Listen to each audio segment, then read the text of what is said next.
Hello and welcome back to Bayside Stories. Today is a part 2, so I'll keep the intro short.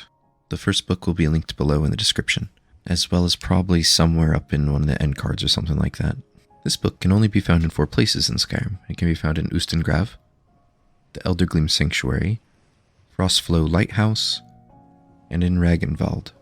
Thank you for listening. Please comment what book you want me to read next, and remember to subscribe. Thanks. Mystery of Talara, Volume 2. She felt nothing. Darkness enveloped her body and mind. Pain surged through her leg, and with that sensation, a great feeling of cold washed over her. She opened her eyes and saw that she was drowning. Her left leg would not move at all, but using her right one and her arms, she pulled herself up towards the moon above. It was a long way through the swirling currents that retched back at her. At last she broke the surface and sucked in the cold night air. She was still close to the rocky shoreline of the capital city of the kingdom of Camlorn, but the water had carried her quite a ways from the point where she fell at Cavalstier Rock. Not fell, she thought, correcting herself. She had been pushed. Further down current she allowed herself to drift. There, the steep cliff walls sloped lower until they were close to the water's edge. The silhouette of a large house on the shore loomed ahead, and as she neared it, she could see smoke rising from the chimney and the flickering firelight within. The pain in her leg was great, but greater still was the chill of the water. The thought of the warm hearth fire was the motivation she needed to begin swimming again. At the shore's edge, she tried to stand up, but found she could not. Her tears mixed with the seawater as she began to crawl across the sand and rock. The simple white sheet which had been her costume at the flower festival was tattered and felt like a weight of lead across her back. Beyond the point of exhaustion, she fell forward and began to sob. "Please," she cried. "If you can hear me, please help." A moment later, the door to the house opened and a woman stepped out. It was Ramke, the old lady she had met at the flower festival. The one who had started and cried, "It's her," even before she herself knew who she was. By contrast, when the old woman came to her, this time there was no glimmer of recognition in her eyes. "By Sithit, are you hurt?" Ramke whispered, and helped her up, acting as her crutch. "I've seen that gown before. Were you one of the dancers at the flower festival tonight? I was there with Lady Gilia Reyes, the daughter of the king." "I know, she introduced us," she groaned.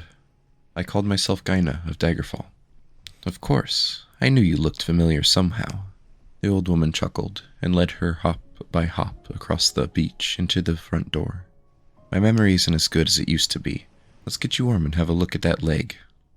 Ramke took Gyna's soaking rags and covered her with a blanket as she sat at the fire. As the numbness of the chill water began to leave her, it cruelly abandoned her to the intense agony of her leg. Until then, she had not dared to look at it. She felt vomit rise at the sight of the deep gash. Fish-white dead flesh, plump and swollen.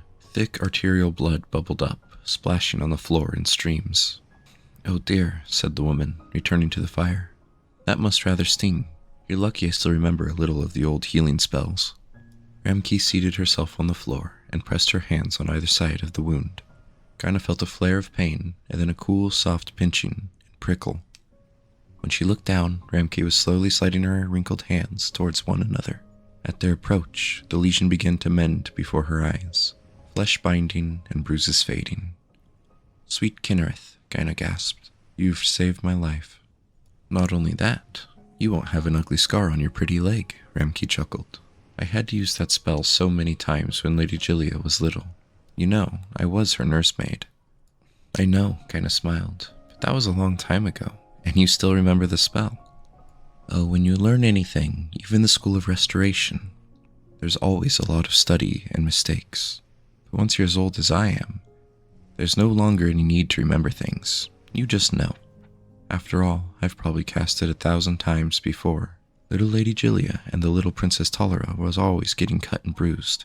Small wonder, for the way they always climbed all over the place." Gyna sighed. "You must have loved Lady Gilia very much." "I still do," Ramke beamed. "But now she's all grown up and things are different. You know, I didn't notice it before, because you were all wet from the sea. But you look very much like my lady. Did I mention that before at the festival?" "You did," said Gyna. "Or rather, I think you thought I looked like Princess Talara." Oh, it would be wonderful if you were the princess returned, the old woman gasped. You know, when the former royal family was killed, and everyone said the princess was killed, though we never found the body, I think the real victim was Lady Julia. Her little heart just broke, and for a while, it looked like her mind did too. What do you mean? Asked Gyna. What happened? I don't know if I should tell a stranger this, but it's fairly well known in Camlorn, and I really feel like I know you. Ramkey struggled with her conscience, and then released. Julia saw the assassination, you see. I found her afterwards, hiding in the terrible blood-stained throne room. She was like a little broken doll. She wouldn't speak, she wouldn't eat. I tried all my healing spells, but it is quite beyond my power. So much more than a scraped knee. Her father, who was then the Duke of Ulwan, sent her to the sanitarium in the country to get well. That poor little girl, cried Gyna. It took her years to be herself again, said Ramkey, nodding. And in truth, she never really returned altogether. You wonder why her father, when he was made king, didn't make her his heir. He thought that she was still not exactly right. And in a way, as much as I would deny it, he's correct to think so. She remembered nothing, not at all. Do you think, Gyna considered her words carefully, that she would be better if she knew that her cousin, the Princess Talara, was still alive and well? Ramkey considered it. I think so, but maybe not. Sometimes it's best not to hope. Gyna stood up, finding her leg to be as strong as it looked to be. Her gown had dried, and Ramkey gave her a cloak, insisting she protect herself against the cold night air. At the door, Gyna kissed the old woman's cheek and thanked her, not only for the healing spell and for the cloak, but for everything else of kindness she had ever done. The road close to the house went north and south. To the left was the way back to Camlorn, where secrets lay to which she alone held the key. To the south was Daggerfall, her home for more than 20 years. She could return there, back to her profession on the streets, very easily. For a few seconds she considered her options, and then made her choice. She had not been walking for long when a black carriage drawn by 3 horses bearing the imperial seal, together with 8 mounted horses, passed her. Before it rounded the wooded pass ahead, it stopped suddenly. She recognized one of the soldiers as Norbuth, Lord Stroll's manservant. The door opened, and Lord Stroll himself, the Emperor's ambassador, the man who had hired her and all the other women to entertain the court, stepped out. You, he frowned. You're one of the prostitutes, aren't you? You're the one who disappeared during the flower festival. Gyna, am I right? All that is true, she smiled sourly. Except my name, I discovered, is not Gyna. I don't care what it is, said Lord Stroll. What are you doing on the South Road? I paid for you to stay and make the kingdom merry. If I went back to Camlorn, there are a great many who would not be merry at all. Explain yourself, said Lord Stroll. So she did, and he listened.